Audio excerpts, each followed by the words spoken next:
The hype for the new era of Star Wars games has truly begun. We have our first official Star Wars game release announcement of 2022.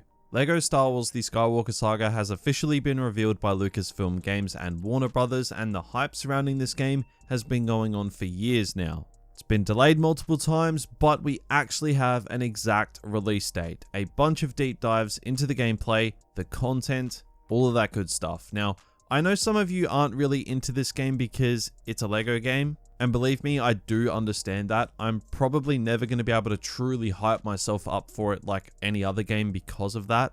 LEGO games have always felt really childish to me, and I mean, that's what they are. They're supposed to be that way, but I mean, when I see the gameplay from various points throughout the saga in this game, it does actually pull me in on just exploring the locations we're going to be getting in this game, which is a lot of them. Like, that's the hook of this game for me. The LEGO goofiness and the comedy, definitely not so much. But yeah, I know a lot of you guys, I know my subscribers, a lot of you are in the same boat as me. You're keen for a new Star Wars game and all, but it's ultimately a LEGO game, and that's just too high a hill to climb for some people to get excited. So, you know, I don't expect this video to do super well or anything, but I do suggest people at least, you know, give this game a shot because it is super ambitious and a nice little trip down memory lane for the Skywalker Saga and reliving all that in game form. And I mean, TT Games, they've had an absurd amount of time to make this game as big as possible, and it seems like that's exactly what they've done. So, at worst, it should be some goofy Star Wars fun.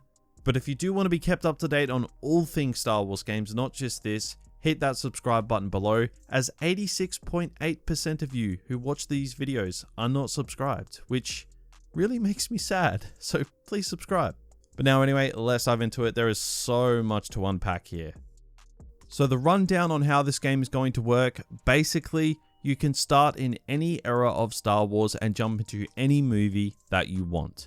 You're immediately put at the beginning of that movie that you have picked and you begin your playthrough. Like if you pick The Force Awakens, you'll start on Jakku with Poe. If you pick The Phantom Menace, you start as Qui-Gon and Obi-Wan slashing down droids. You get the idea. And it seems this game is going to really switch up the gameplay aspect of LEGO games in the past. I remember playing the complete saga and the gameplay was just so simple and boring. But they seem to be adding a bunch of new stuff here. New enemy types, new combos, counter maneuvers depending on the character, new blaster mechanics, taking cover. Sort of seems like Red Dead cover sort of vibe. So the gameplay is going to see a major refresh, which in my opinion, it really needed to. And gameplay wise from the trailer, it looks good so far. And this is the part I find really cool. There's like this space map in this game, and it seems that when you're around your ship, you can pull this map up, pick whatever planet you want, and just go there. This is something that I personally have wanted to see in Star Wars games forever. Like, this is what I mean when I say that although this is a LEGO game, which I don't really care for, the fact it has features like this is what pulls me in. Jedi Fallen Order had something very similar to this, but there was barely any planets in that game. Here, on the other hand, you seem to have all the major planets from all three eras, and it seems if you want, when you travel to these planets, you can get into dogfights just outside the planet, take on capital ships, all that good stuff, and then you can just fly down into the atmosphere of the planet and land, if you want to. Like, that's so cool. I really hope that we do get some large-scale open-world Star Wars games like the Ubisoft one in future, taking on stuff like this, because this concept is perfect. Now, this game looks like it's going to have literally every single iconic location and moment from the movies for you to explore. And from there on, you can branch off, take on little side missions where you can do stuff like throwing down in the cantina and weird little mini games as well.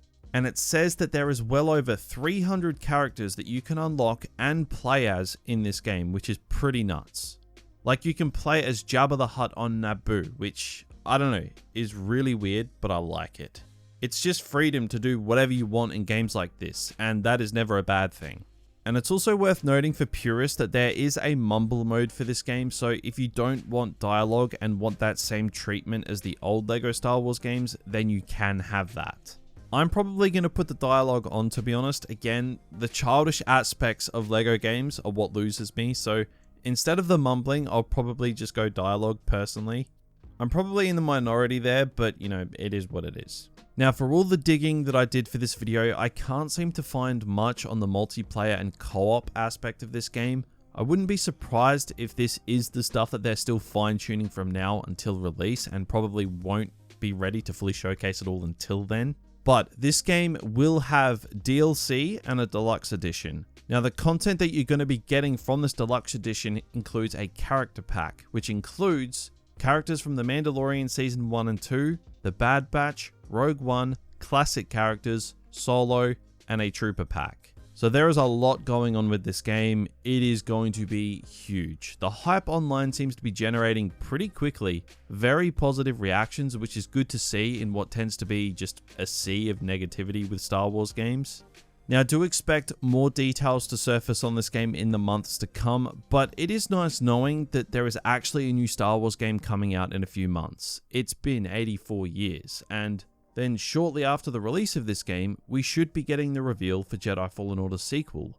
So there is just a lot coming up for the first half of 2022, and I expect the second half to be just as busy, maybe even busier, and 2023, 2024, like, we are just in for one hell of a time for Star Wars games. So this truly is the beginning of the new era of Star Wars games. Hopefully it starts strong, and it looks like it's going to. So, my overall thoughts on LEGO Star Wars: The Skywalker Saga. It's a strange one for me because I'm not a LEGO guy in the slightest. To be honest, I don't really like it. And I don't mean this in like a condescending way, but I think it's just too childish and too goofy. But if you love it, then that's awesome. The power to you. Don't let me kill your vibe. But personally, I've just never been able to get past that with these games. I didn't play them growing up, so I probably just arrived at the party a little too late to really get fully invested into it. I don't know. But it's weird for me because on one hand, I'm not excited for this game because it's a LEGO game, but on the other hand, I am really, really excited for it because it has some things that we have wanted to see in Star Wars games forever. And it has some of the coolest concepts for what you can actually do exploring the Star Wars universe like never before. So yeah, it's a super weird one for me. It really is. Like, don't let me kill your buzz for this game with my cranky old man likes and dislikes. For the fans and the mutuals, this game looks great, and despite my distaste of LEGO games, I am excited for this game overall, and I can't wait to check it out. I can't wait to explore the Star Wars universe, relive some of the most iconic moments of the saga, and just travel to wherever the hell I want. That is the hook of this game for me. But guys, go ahead and let me know your thoughts on LEGO Star Wars: The Skywalker Saga in those comments below. Are you loving how it's looking, or are you not? Let me know. And like I said earlier, guys, make sure you hit that subscribe button because we're only 3 weeks into 2022 and big things are already happening for Star Wars games, and we're going to be covering it all right here on the channel. But that is just about going to do it for me today. Be sure to drop a like in the video if you did enjoy it, subscribe to the channel if you are new, and I'll catch you all in the next one.